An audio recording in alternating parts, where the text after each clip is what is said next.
What's going on, everybody? Ryan over at 2-Minute Tennis. Thank you so much for joining me. We are going to be going over single strategy. Should I have my phone? How should I have my phone? Should I have my phone sideways? Should I have my phone upright? I'm not 100% sure, but we're going to get it. We're going to be going over 8 singles strategies. I'm going to see if I can make this a little bit better. I never go live. What's up, Frank? I never go live, and I feel like I am the worst liver. Even though I love going live, I used to go live all the time on Instagram, but I just feel like I don't do it enough to have it be seamless. What's up, Reese? Hey, thanks so much for joining me. We got 25 people in, and we got 1 like. I'll take it. Don't forget to hit that like button. I appreciate it. So let's go over 8 awesome single strategies. And hey, we good this way. Good. So we're going to go over 8 single strategies that, without a doubt, are going to help you gain confidence, win more matches, and play much better tennis. I would highly recommend that you write some notes down and follow along. The first one is something that people know. What's up? What's up in Spain? Wow, you're awake in Spain. I love it. Thank you so much. The first one is going to be, you got to get a high percentage of your first serves in. You need a high first service percentage. And whatever that means, whether it means your kick serve, your slice serve, whether it means you're hitting to the body, I would highly recommend that you hit a lot of your serves to the middle. Here's a simple rule if you want to hold serve more often. Hit fewer serves wide. Hit fewer serves wide of the box. And to me, that's actually, there's more importance to that strategy when it comes to the second serve. You should never miss a second serve wide. There's very little value in it. But when it comes to the first serve, if you're struggling in your matches recently, if you've lost 2 or 3 matches in a row, 5 or 6 matches in a row, or you're struggling against people who you swear you should just be able to like crush, right? Whatever that means. Serve to the body, serve to the middle, high percentage of first serves. There are a lot of you who, as club players, you hit really fast first serves and then kind of have to dink the second serve. If you have a big disparity between the speed of your first serve and the speed of your second serve, what you need to do is bring the speed of your first serve down a little bit. Maybe even be able to hit your second serve. What's up? Look at that. We got our first super chat. What's up? Thanks, Doc. Thank you so much. I really appreciate it, guys. When you hit the comment, there should be a little $sign there for a super comment. That is so kind of you. Thank you so much. So what you want to do is hit more of your first serve or of your first serves in the box. And the way you do that is maybe not hitting the ball so hard. There are many of your opponents who you'll hit your first serve really hard, but they're standing super far back. So it doesn't even matter how hard you hit the ball because they can just move back to be able to handle your speed. And you're only hitting 30% or 40% of your first serves in. So the idea number 1, in order to win more matches, is get a higher percentage of your first serves in play. Idea number 2, you must, on first serve returns, aim down the middle. If this is you, your opponent is serving, really big serve, and let's say you're the one standing farther back. You're the one trying to react to the ball. I want you to return your serve to the center third of the court. They have a really fast serve. Return to the center third. This is where you're going to get margin. If you are not aiming your return of serve, this is a game changer. When I teach my students this, and typically in all of my lessons that I give, we always do serves and we always do returns because those are the 2 most important shots in tennis. Every point has a serve and a return. Well, when returning a fast first serve, I want my students returning in between those 2 areas, those 2 lines, this middle third of the court. If you're receiving a weak second serve coming to you, then you can always step in, and that's when you can hit the ball to the outside. The next time you have a match, maybe you play later today, maybe you play tomorrow, maybe you got this weekend, and I'll look at some of the answers here in a second, or the questions. If you are returning serve and your opponent is serving really fast, Well, then stand farther back. But the farther back you're returning in order to have time to react to that ball, the more narrow you need to aim because you're looking for margin for error. So when your opponent has a fast first serve, you've got to return down the middle. If they have a weak second serve or even a really weak first serve and you're inside the court, that's when you can hit the ball to the outside. All right, let's look at some of these questions here. Here we go. I lost my first game in 5 this week. I have a fast first serve and slow and netting my second. I have a question if you have time later. Sure, you got it. Go ahead and ask it. How far to stand back, let's say on a mid-speed serve? Well, that is all based on how well you can return the ball. The shorter your swing, the more in you can stand. The farther back you are, that's when you can take a bigger cut at the ball. So it's all going to be based on what you can handle. I will say this. Sometimes your opponents can serve out wide and they can curve the ball out wide. A few hours ago, I just put up a video on actually standing more in the doubles position to serve and how that can really wreak havoc because you can really pull your opponent off the court. Well, if you stand farther back, now your opponent has more angle to go over there. Now, if they cannot angle the ball off the court, and when you move back, they kind of see it as a challenge, and they say, whoa, you're moving back? Well, watch this. I'm going to hit it even harder. That's good for you, because guess what happens? Their first serve percentage plummets, and what happens? They break, or I didn't write it, but they break the first rule that we just talked about, get a high percentage of first serves in. But you just need to stand far enough back that you can hit the target you're looking for. And if it's a first serve, return down the middle if it's a strong serve. If it's a weaker second serve, that's when you can hit outside. All right, what is your advice on returning a good kick serve? Dylan, great question. I would highly recommend just standing way back. I wouldn't try to go in and take the ball early. I think it's too risky because on a kick serve, and Dylan just asked a great question. One of the ideas on a kick serve, thanks, Reese, I appreciate it. One of the things about a kick serve is, and the idea on how to handle it is to take the ball on the rise and take the ball early. Well, that only works if the ball lands deep. If you're someone who is playing, if you're playing someone who has a really good kick serve and you want to stand way up to take the ball early, well, what if their ball lands up there? If their ball lands actually shorter in the box, it's going to be really difficult. And now the ball is up here. What's up, Robbie? So what you want to do against a really good kick serve is I would just tell you to stand farther back. And you see Team, you see Nadal, you see the clay quarters do this all the time. There's so many videos on Instagram of Dominic Thiem standing right next to the line judge at Rome and at Madrid. And you watch them stand super far back to give that ball time to come down. And there's a reason for that because it's not so easy to take the ball early and take the ball on the rise on a return to serve on a kick serve. So when hitting a kick or returning a kick serve, and a kick serve is lots of topspin. So when the ball bounces, incidence equals reflection. By the way, that's why a kick serve bounces high. It has nothing to do with the spin, has everything to do with trajectory. The steeper, it's like a basketball. The steeper the ball comes in, the steeper it leaves. That's why a kick serve kicks. Topspin pulls the ball down, the Magnus force ball kicks, and it goes up into the air. So just stand farther back, Dylan. That'll give you absolutely a much easier time dealing with the return to serve. So strategy number 1, stop banging your first serve and having a low percentage, right? If you're crushing your first serve and having to dink your second serve, you got it, Dylan. Let me know how that goes, by the way.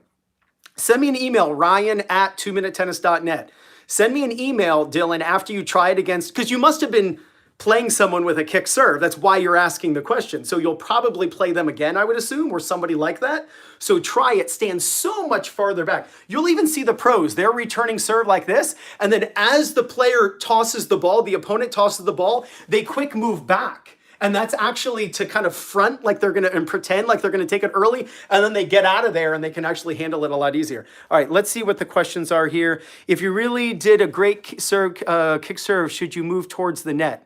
That's a great idea. Now, kick serves aren't always super fast, but if your opponent is struggling with that ball, you look at Stefan Edberg. He was a serve and volleyer with a kick serve back in the 80s and 90s. You look at Patrick Rafter in the late 90s and through the 2000s. He had a kick serve, he was a kicker, and he would serve and volley. So if you have a great kick serve, that's a great strategy to go to the net. There are 3 times to go to the net in tennis. when your opponent's in trouble, when you get a short ball, and on the serve, as long as your opponent is struggling with your serve. So whether it's a flat, slice, or kick, going to the net is a great strategy. So that's a great question. Let's see here. Love your sessions. They really help my first competitive games over the last month. You got it. I played college tennis, so I'll let you know how. Yeah, Dylan, I'm so glad to hear that. Please make sure you send me an email, ryan@2minutetennis.net, like a tennis net. Send me an email. I want to hear how moving back against really strong kick serves changes the game for you. All right. We had one more question here. Can you talk about the variety of the placement on the return? Yeah, Bruce Wayne. Guys, Bruce Wayne is in the house. Holy smokes. Never met Bruce Wayne before. All right. So really simple. I already mentioned this. If it is a strong first serve, then return down the middle. If it is a weaker serve, typically a second serve, then you can hit to the outsides of those lines. I just gave a lesson to a good player this past Saturday, and this was the exact drill we did. I had him returning my serve, and I was standing here with my bucket of balls, and I had two cones right here. And he was returning serve. I was serving to him. He was behind the baseline, so he was returning one of my stronger serves. And he had to hit the ball in between the cones. And if he did, it was his point. If he missed, it was my point. What's up, Blue Moon? I love your beer. So then if it's a weak second serve, or I hit kind of like a soft serve that he got to step inside the court, then he had to hit the ball to the outside. And if he did, he won the point. And if he didn't, then I won the point. The farther back you're standing to return, that's when you want to hit through the middle. When you're inside the court returning serve, that's when you're going to keep the ball out of the middle, preferably to your opponent's weaker side. And if you feel like it, and if you hit the good shot, that's actually when you want to go forward. Guys, if you have any questions, just let me know. There is a super chat if you'd like to donate. It means the world to me and my family. I'm just going to hit the drawings here, and we're going to go on to tip number 3. If you have any questions, please, I love the interactive part of this. Please throw it up there. And if I don't see your question, I'm sorry. I did ask a question. I'm just a little unrelated to serve. Sorry to change subject. No problem. When to approach the net? 3 times to approach the net. 3 times to approach the net. When your opponent is in trouble, anytime you get your opponent in trouble. And you got to be able to empathize. You got to be able to hit a shot, put your opponent in a certain situation and go, wait a minute, I've been in their situation before and that was difficult. So you got to be able to put yourself in your opponent's shoes, see the point from their aspect. I can't tell you, I no longer coach at the club I used to coach at for 24 years, but I would have a lesson with 2 people. And the one, player A, right? Player A would hit a great shot and get player B in trouble. And I'd say to player A, why didn't you go to the net? Like, hey, that was your time to go forward. And they would say, but I didn't think player B was in trouble. And I would turn to player B. I said, were you in trouble? They were like, oh my gosh, I was in total trouble. It's harder to see trouble than it is to feel it. We know when we're in trouble physically, but you have to be able to visually see that your opponent's in trouble. That's why it's good to work with your coach on creating situations that happen over and over again, like inside out forehand and immediately going forward because you attack your opponent's backhand. You have to put yourself in a situation where you recognize the situation and you know what to do. Run around your backhand on a weak backhand, hit it a forehand, hit inside out to your opponent's backhand, and instantly attack. You got to recognize that. There was one more question, and then what's the other choice other than returning to the middle on a strong serve? Would it be too predictable if every time returning to the Bruce Wayne, tennis isn't always about being unpredictable, right? I'd rather be predictable than inconsistent, right? So watch the pros and how often they return first serve down the middle. Right? It's not about being unpredictable. It is about playing a certain style. And you see this all the time. When Djokovic hits really hard to Federer's backhand, he slices down the middle and he floats the ball deep. And Djokovic isn't coming in and hitting a serve and volley. So don't be afraid to hit the ball down the middle. And you're going to return serve, keep the ball in play. You're going to break serve a lot more often. There was one more. We got to get to question number, I love your serve course, playing just a course. Are you still offering Zoom lessons? Yes. Thanks, Doc. I do Zoom lessons. I do 11 classes a week. You can go to my website, Doc, and I can help you out with that. I have 3 Zoom lessons tomorrow This is where people send me videos of their technique. We go live on Zoom and I do a side-by-side comparison of their technique versus the pros. It's really, really awesome. All right, idea number 3 to win more singles matches. You want to stand opposite your opponent, right? So it's not like when you're playing, you're always supposed to be in the middle. You're not supposed to be in the middle unless your opponent is in the middle. When your opponent is standing here, you actually want to stand over here.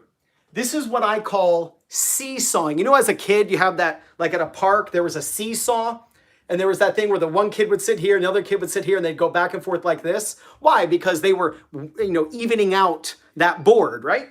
So it's the same idea. If your opponent is on the left side of the court, you should be on the right side of the court. If your opponent is on the right, then you need to be on the left side of the court. You want to stand opposite your opponent when you are at the baseline. And the reason is you want to give yourself the best chance to handle the ball down the line or across court. So if you're standing here when your opponent's over here, now you are bisecting your opponent's down the line shot and cross court shot. You're now bisecting where they can hit the ball. See, the middle of the court is rarely the middle of where your opponent can hit the ball. Your goal is to be equidistant to your opponent's 2 best shots on either side of you. So for instance, let's say you're over here. Let's say you're right-handed and this is your backhand. If you're a lefty, this is your forehand. And you hit the ball cross court. If you hit the ball cross court, you should not recover to the very center. Now, you might look at this and go, Ryan, like, what's the difference? 3 feet? Yes, it's 3 feet. Realize something. If you go here, you are too far away from this ball. And I'm sorry, if you're here, you're too close to the down the line and you're too far away from the cross court.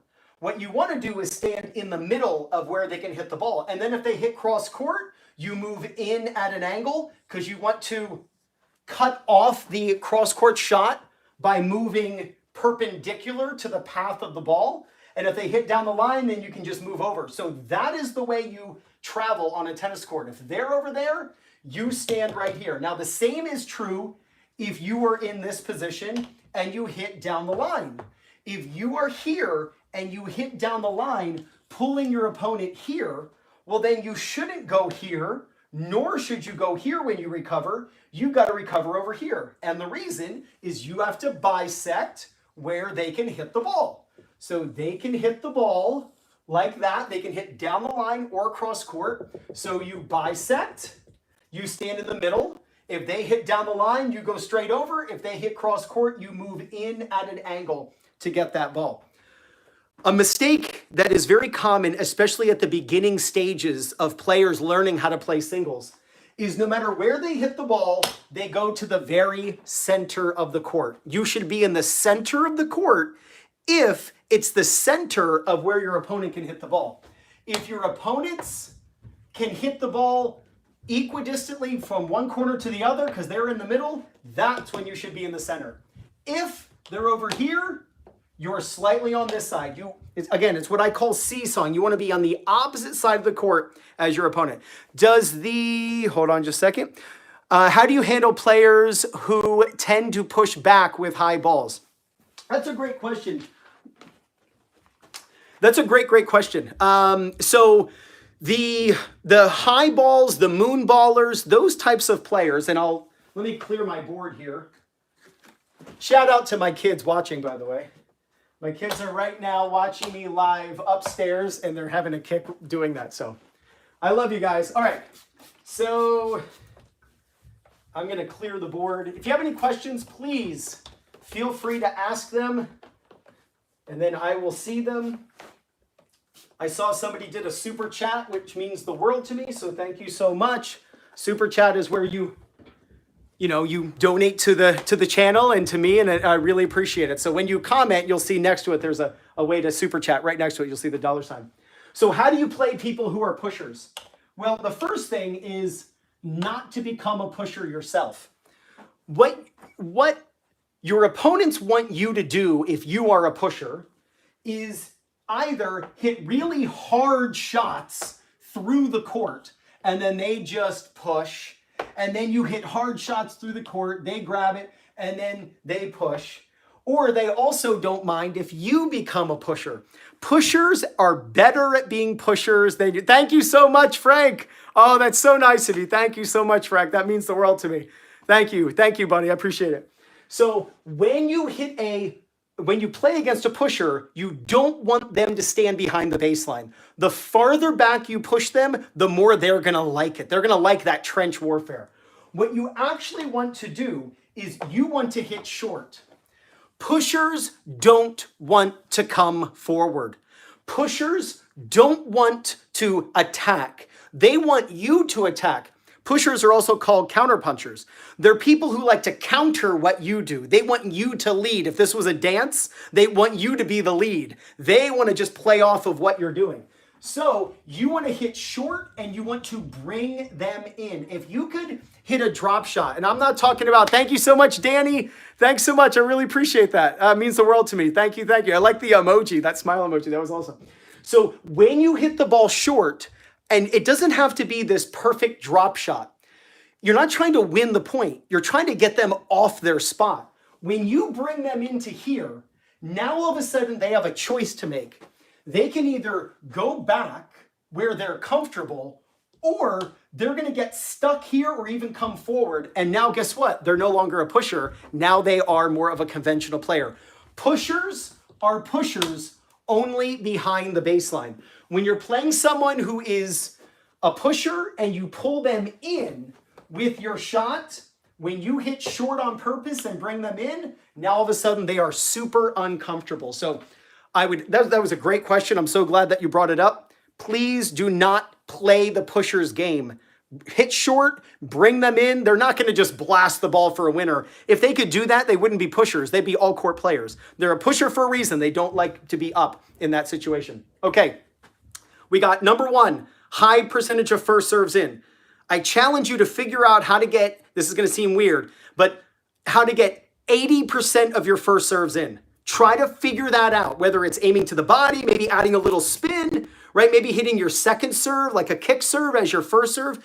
Go out and play a match and see what it's like to hit 0 double faults. Hello from France. Thank you so much for joining. See what it's like to hit a ton of your first serves in, and watch how you put a ton of pressure on your opponent. You hit fewer second serves, which means what? You hit fewer double faults. Number 2, when you're returning a strong serve, aim down the middle. When you've got a weaker serve, hit more to the sides, and preferably if you can hit to their weakness and go forward, that's a good thing. And then the last one, wow, thank you so much, Sean. Best coach on the interwebs. Great advice. Sean, thank you so much. That means the world to me. Thank you. The third idea is to stand opposite your opponent. Stand opposite your opponent when you're at the baseline. All right, here is idea number 4. And I think it's when you go to the net. Yep, I call this mirroring. When you're at the net, you want to stand on the same side of the court as your opponent. I mean, tennis isn't about all technique. That's why I make a lot of videos on technique, but I also make a lot of videos on strategy and positioning and footwork and split steps, right? It's one thing to hit a great ball. You got to make sure you know where to go after you hit that great ball and that you have the correct footwork. When you're at the net, you want to be on the same side of the court as your opponent. And the reason is so that you are bisecting where your opponent can hit the ball. So if your opponent is here, you want to be here. Now, where's my marker? Here it is.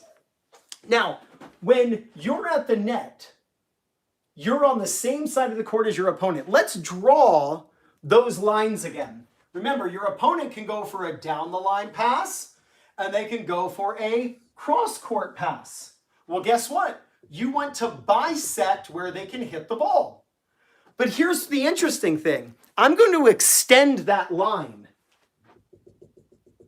Notice when you're at the baseline, you should be on the opposite side of the court.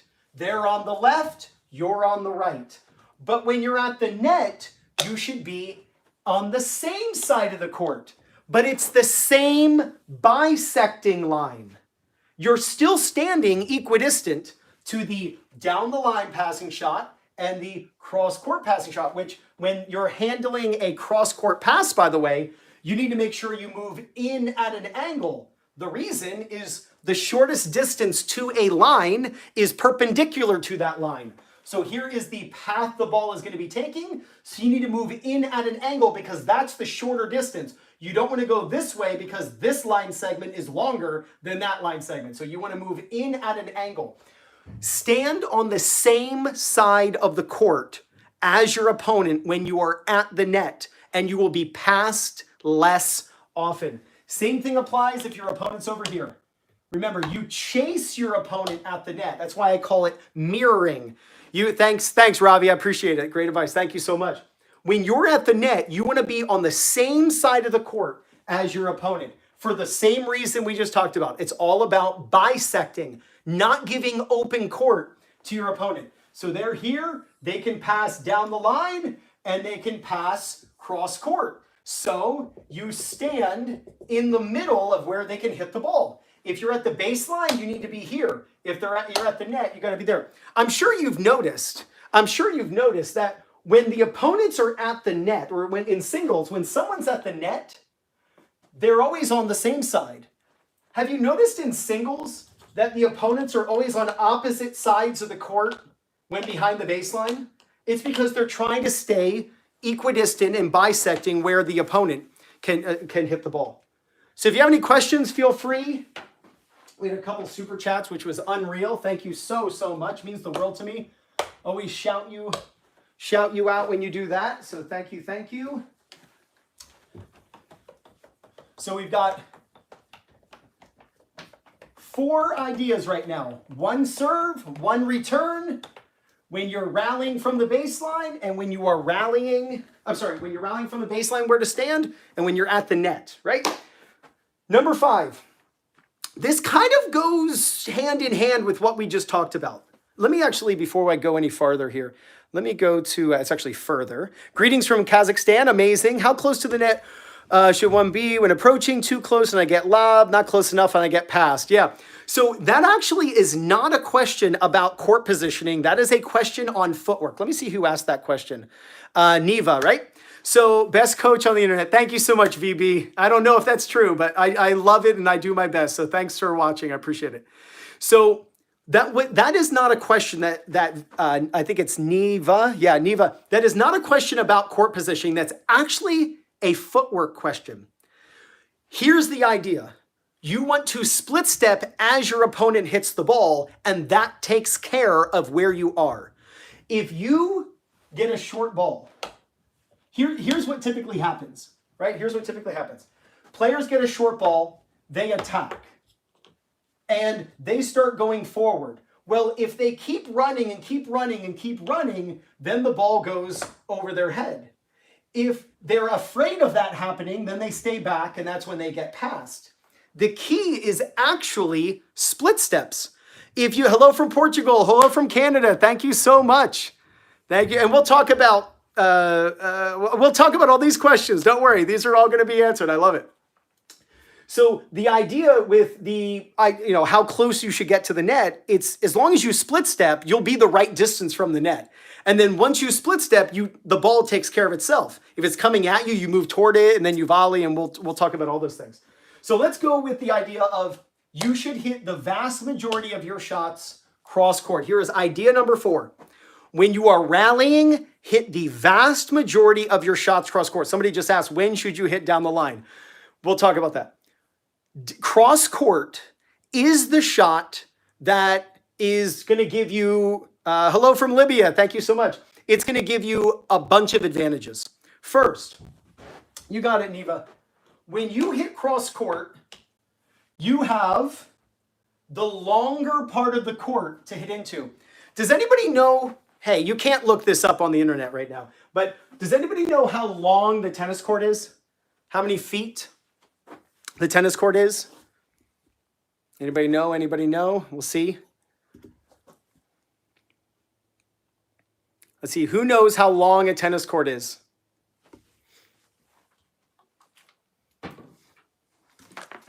In meters. Yeah, right? Because that's close, yeah.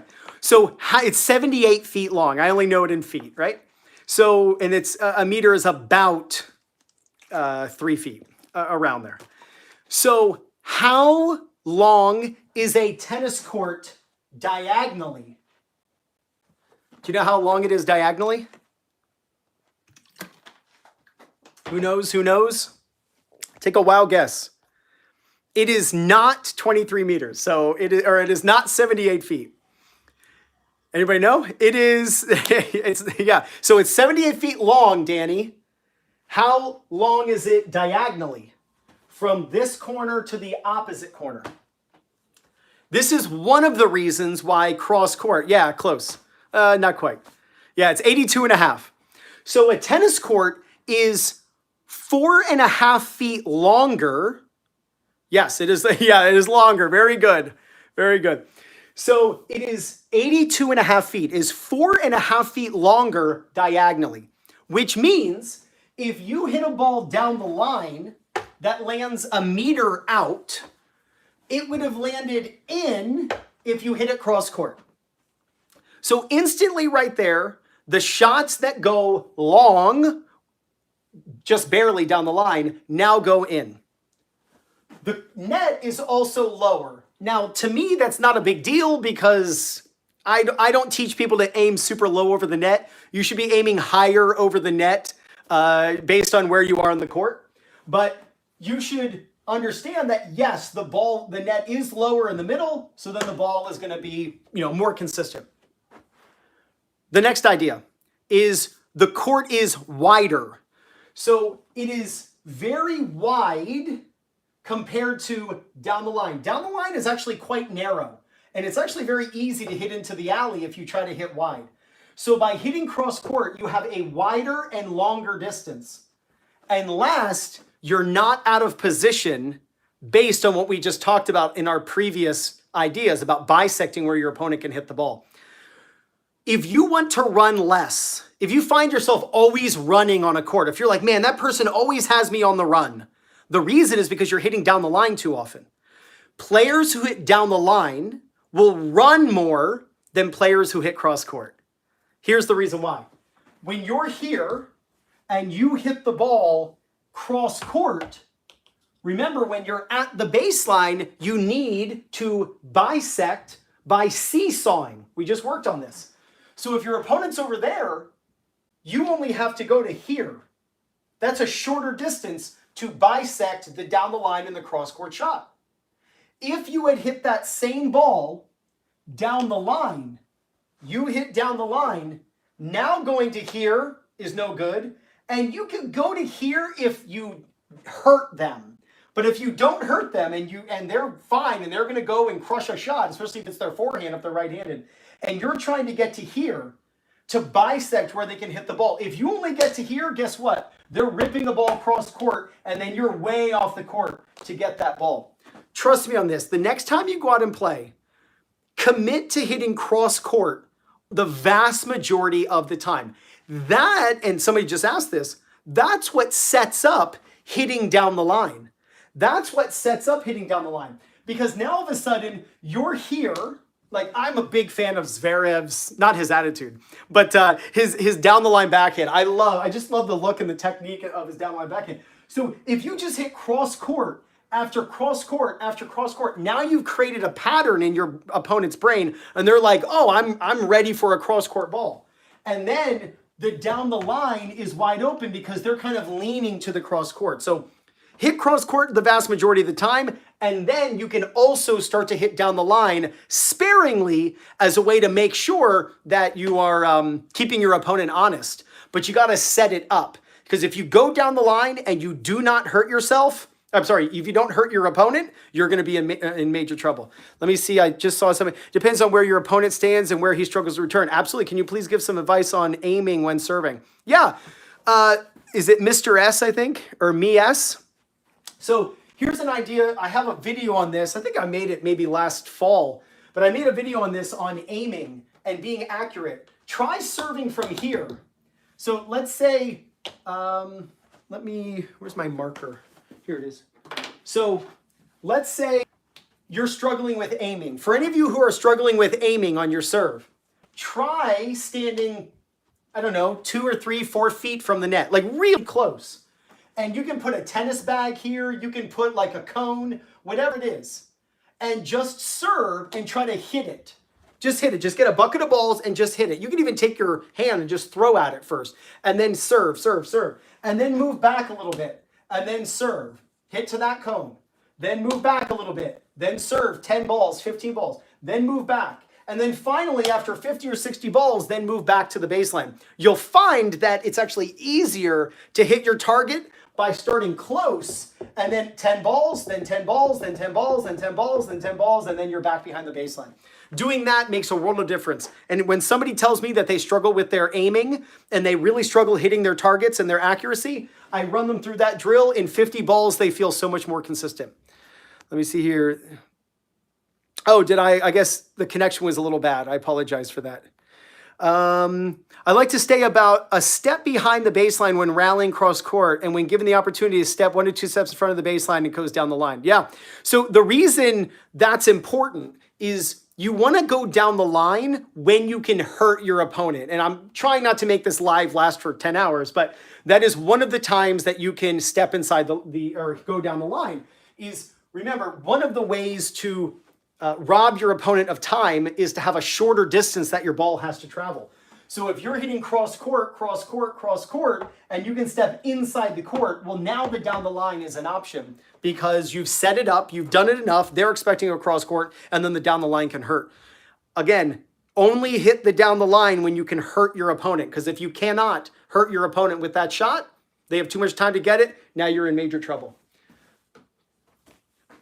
Let's go to I think we are on number 6.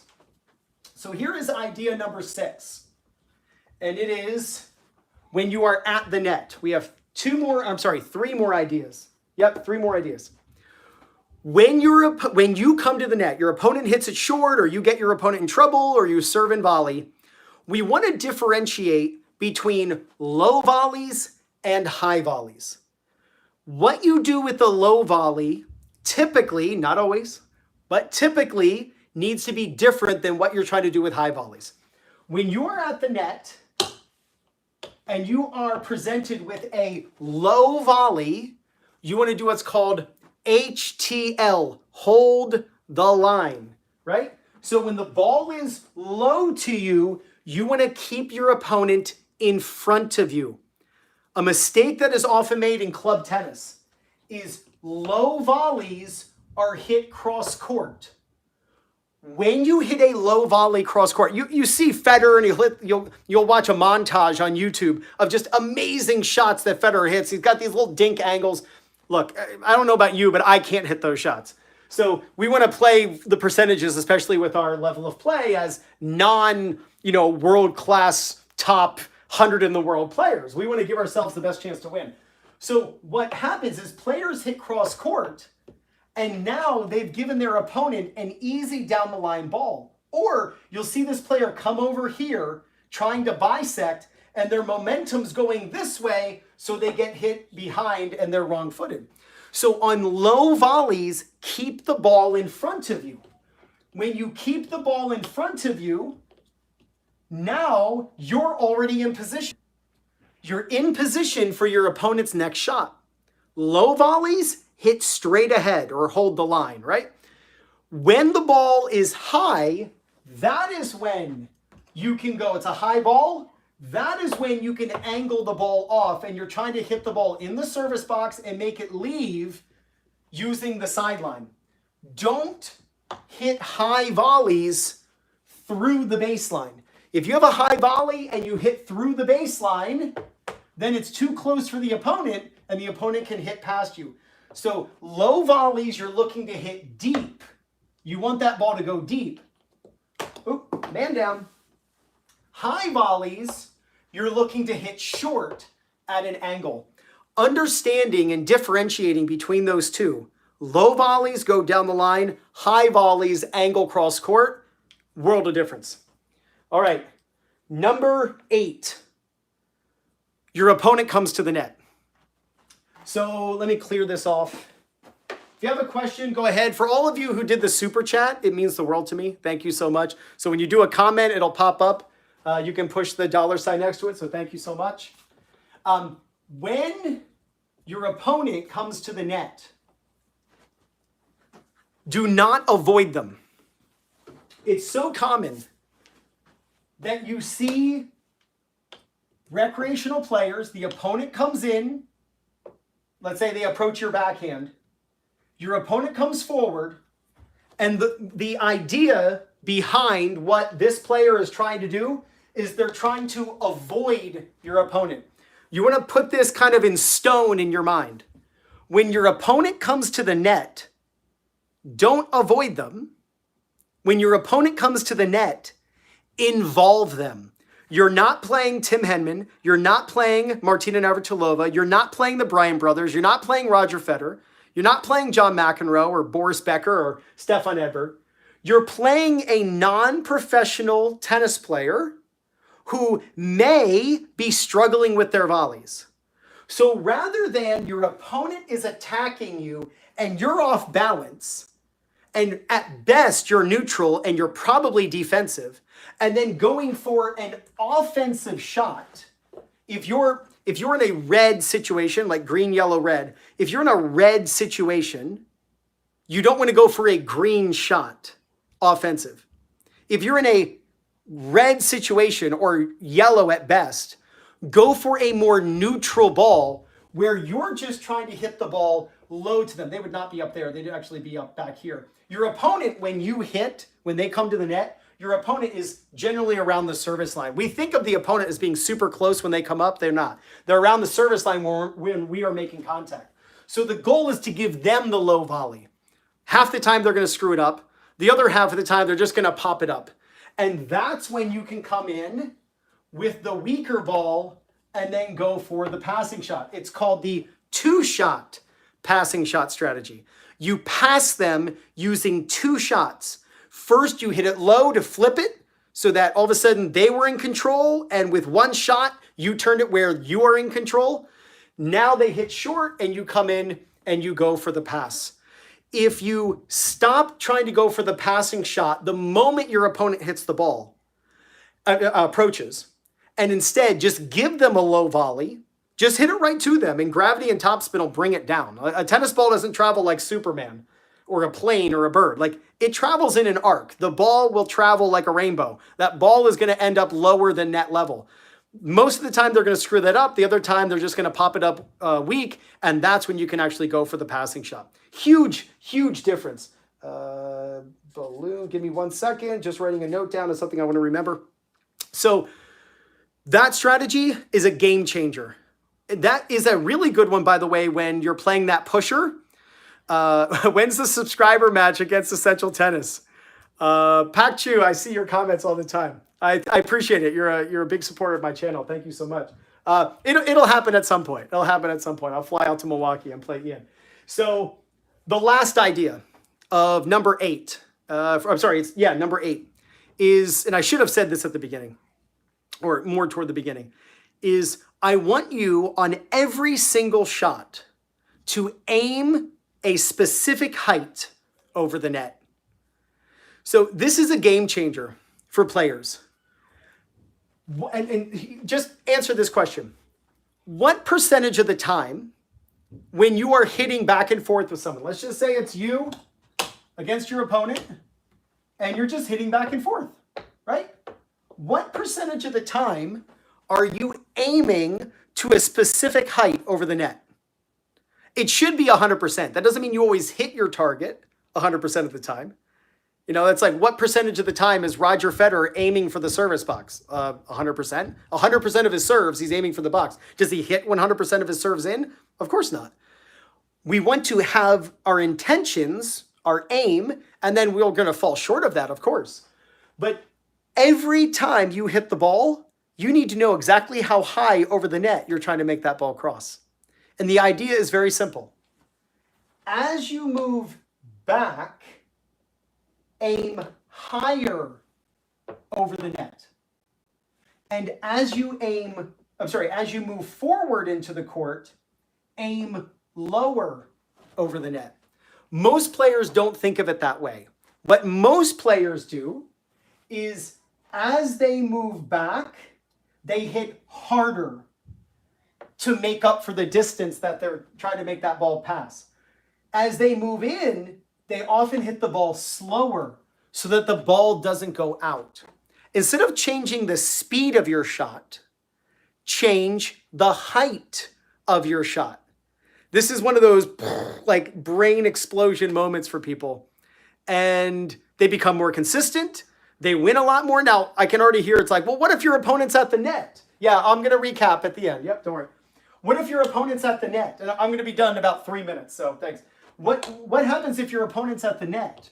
Well, of course, now you're not worried about hitting it high, but you're going to have an aiming, right? You're going to aim. So your opponent comes to the net, you're going to aim low. Now, you can always aim super high, like really high, to get them to screw up. If you are going to lob when your opponent comes to the net, don't feel like you have to avoid them. Just hit it super high and let them screw up the overhead.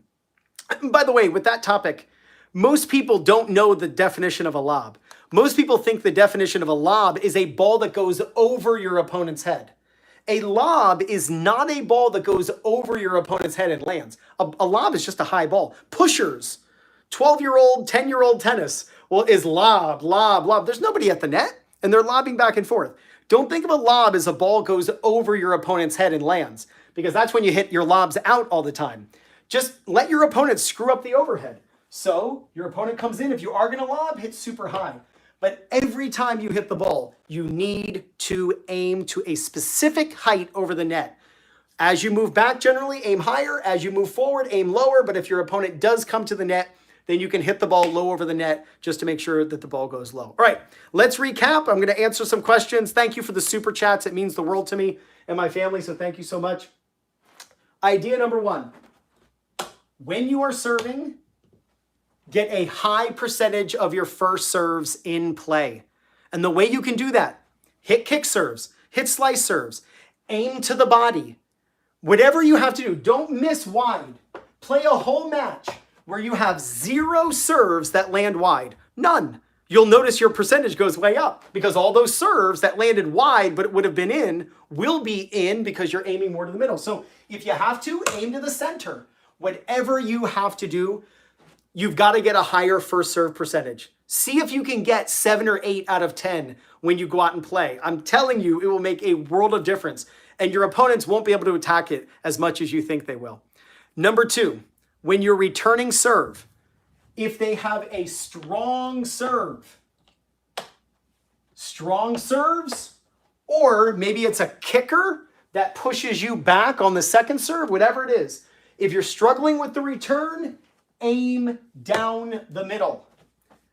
Missing a return is no different than double faulting. Missing a return is no different than double faulting. You missed an opportunity to start the point with your first shot.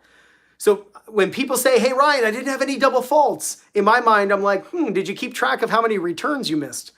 Right? That's the key. You want to hit the ball back into play. And against strong serves, mentally aim down the middle. Now, if your opponent has a weaker second serve or even a weaker first serve, and you can be inside the court, now that's when you're going to keep the ball out of the middle third. You're actually going to hit the ball to the outside, preferably to their weaker side, and you can actually go to the net the moment you do that. Idea number 3, seesawing. You'll notice pro tennis is like this. The players seem to always be on opposite sides of the court. That's because they're trying to bisect where their opponent can hit the ball. So if your opponent is over here, you should be here. You should only be in the middle if your opponent is in the middle hitting the ball. As they go this way, you move slightly this direction. Yes, it makes a difference. Even if it's just one step, it makes a difference. That way you are bisecting the down the line and the cross-court shot. If your opponent is over here, if you hit the ball to this corner, then you got to go over here. At the baseline, be on opposite sides of the court. Watch the pros. You're not going to see a point where 2 players are just rallying and they're both on the same side of the court. Just rallying. Just hit the ball like this. If they are in that situation, it will quick switch. One of them will get to the other side really quickly. Number 4, when you are at the net, mirror your opponent. So we just talked about being opposite your opponent. Now you want to mirror them or be their shadow. So if your opponent's over here and you're at the baseline, you want to be on the opposite side of where they are. But if you're at the net, you want to be on the same side. But it's for the same reason, because they can hit down the line, they can hit cross court. You are bisecting where they can hit the ball, which is why at the net, you're on the same side. But look at this line. This line is on the other side at the baseline. This is why pros are not in a hurry to get to the center of the court. They're trying to bisect where their opponent can hit the ball. So at the baseline, you're on the opposite side as your opponent. When you're at the net, you're on the same side as your opponent, but it's also that you are bisecting and you are equidistant to your opponent's 2 best shots to the left and to the right. Number 5, hit most of your ground strokes cross court. This is a real game changer for players because of the benefits. Longer court, lower part of the net, they run less because they have to recover less, which we'll explain. But if you're someone who doesn't hit most of your shots down the line, cross court, then what happens is, yes, you're less predictable in what you're doing, but you're also less consistent and you're getting yourself in more trouble. Let me just clear this net, or clear this here. Guys, thank you again. I've got about 2 minutes here and I need to get out of here. But I really appreciate you sticking in with me. I love doing lives. I really need to do them more. I don't know why I don't do them more. So when you're over here, you need to hit the vast majority of your shots cross court. Again, longer court, lower part of the net, and then you only have to recover to here for the reasons we just talked about. If you find yourself over here, then hit your ball cross court. Of course, are there exceptions? Yes. If you're inside the court, you can go down the line. If you've established and really pulled your opponent way off the court and the down the line is the obvious shot, then excellent. But more shots need to go cross court and the down the line is set up then by your cross court shot. All right, you go to the net. When you go to the net, low volleys go down the line. When you hit, let's say you have a low backhand volley. If you have a low backhand volley, low forehand, doesn't matter, then hit the ball down the line. You are now bringing your opponent to the side of the court you are on. Number 8 of you want a number bonus? No, I only got like 45 seconds left. So no bonus number 9. Okay, you asked for it. You're gonna get it. You're gonna get bonus number 9. But here's the idea. When you have a low volley and you keep the ball in front of you, what you do is you push the point longer and you don't give your opponent an advantage. When you have a low volley and you hit the ball cross court, remember the volley has to go up off your racket. So it's so tough to have a low volley and end the point. The ball tends to go up off your racket. And what does that mean? Your opponent has a lot of time to run that ball down. So now they're going over here. They can pass you down the line, or if you get over here with a lot of movement, they can hit behind you because they wrong foot you. The next idea then is when you get the high ball, the high volley, that's when you want to hit the ball off at an angle cross court. When you go to the net, and if you're a coach, thank you so much, Wessex. Thank you. The best coaches are not always the best players. I'll tell you that is 100% true for me. I'm not saying I'm the best coach, but I am certainly not the best player. I don't pretend to be a pro player. If you know the rating systems, I maxed out at a 5.0 level, which is pretty good. When is your next live? I'm loving this. Thank you so much. I'm sure I'll do it pretty soon. I'm not going to wait 5 months like I did. I did one 5 months ago. Yeah. So thank you so much. This means the world to me. But when you have that high volley, we're trying to angle it off. This is where, by the way, you don't want to hit deep. You don't want the ball to cross the baseline. If it crosses the baseline, it's too close to the opponent, and that's when they can pass you down the line. It's tempting when you get that high volley to hit it hard. Don't. Just angle it off for a winner. You'll be fine. Thanks again, Wessex. That means the world, that super chat. Thank you. All right. High volleys. Great. Your opponent comes to the net. We got 2 more. Oh wait, we got the bonus. All right, I'll come up with a bonus in the next minute. Your opponent comes to the net. What should you do? You should involve them in the point. Do not avoid them. When you avoid your opponent, when they come to the net, the chances of winning go down. When you involve them in the point, your chances of winning go up. It's much more likely that your opponent will miss a volley, especially low and at their body, especially if they don't split step, than it is you'll hit a passing shot.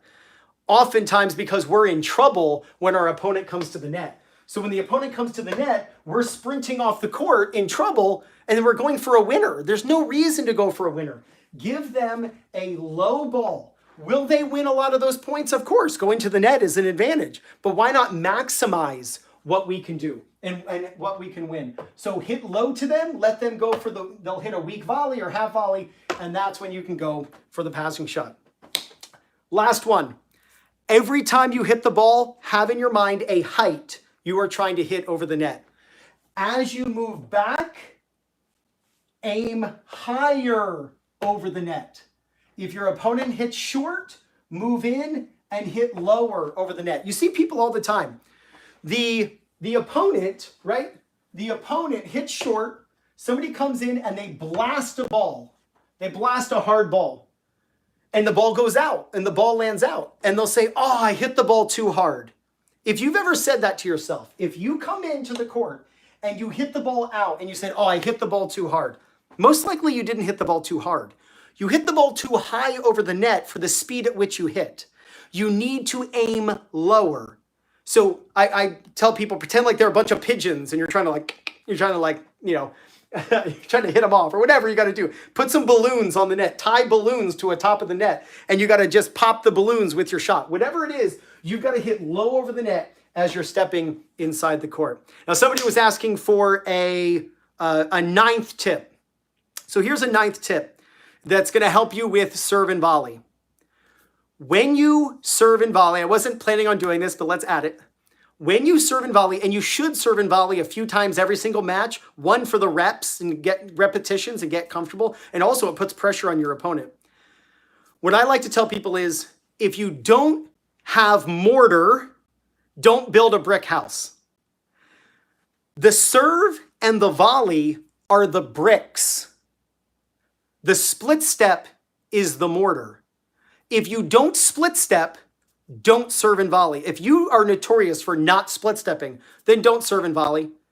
Because in between your serve, here's your serve, and your volley is a split step. And by the way, the split step occurs behind the service line.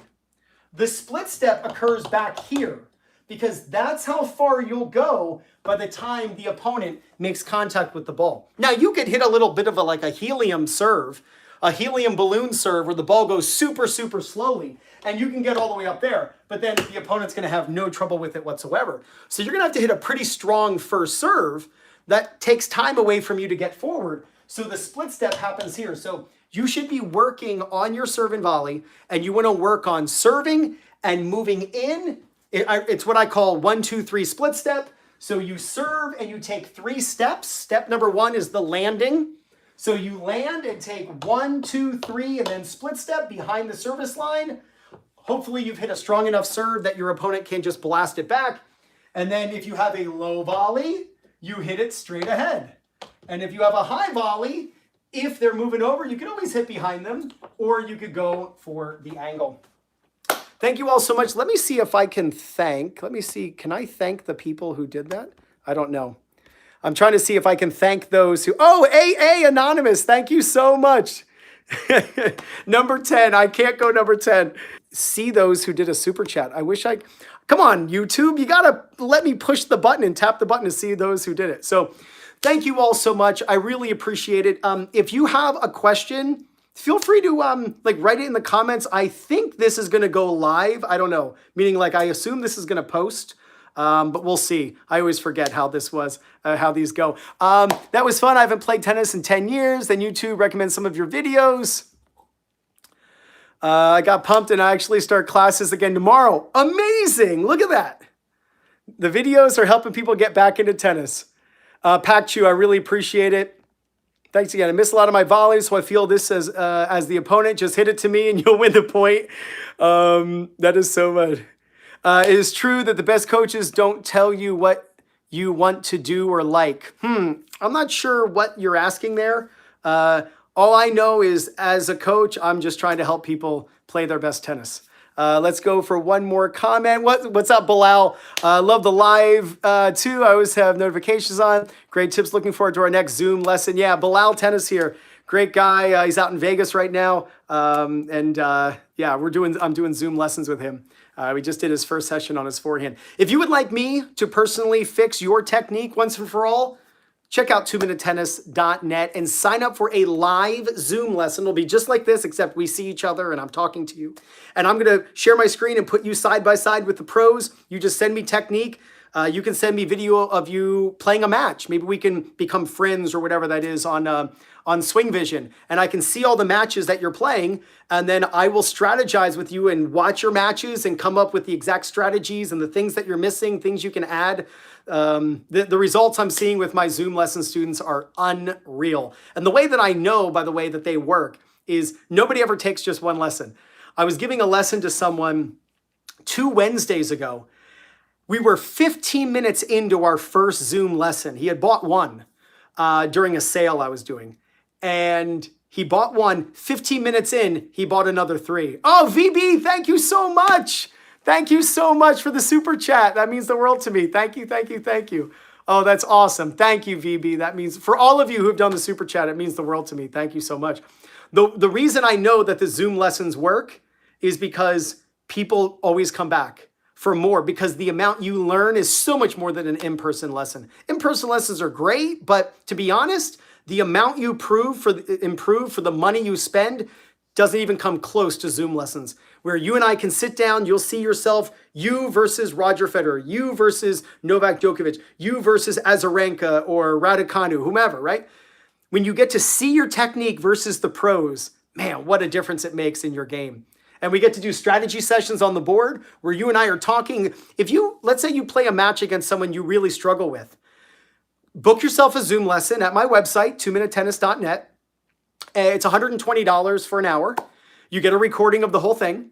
And I will sit down and write a page full of notes of all the things that I see you doing against this person who you struggle against. So if you know someone you really struggle against and every time you play them, you lose, record your match, ask their permission, let them know that you're recording. Record your match against them, put it on Swing Vision, whatever. I will watch the whole match and I will show you how to beat that person. One, by actually helping you improve your court positioning and your shot selection and your footwork and all that jazz. But also, I can watch the opponent and I can know what grip they use. I know what shots they're susceptible based on the grip. Are they split stepping? All the things that you can use against them in order to beat them. Your thoughts on the technique form class versus get the ball back however possible. They're both important.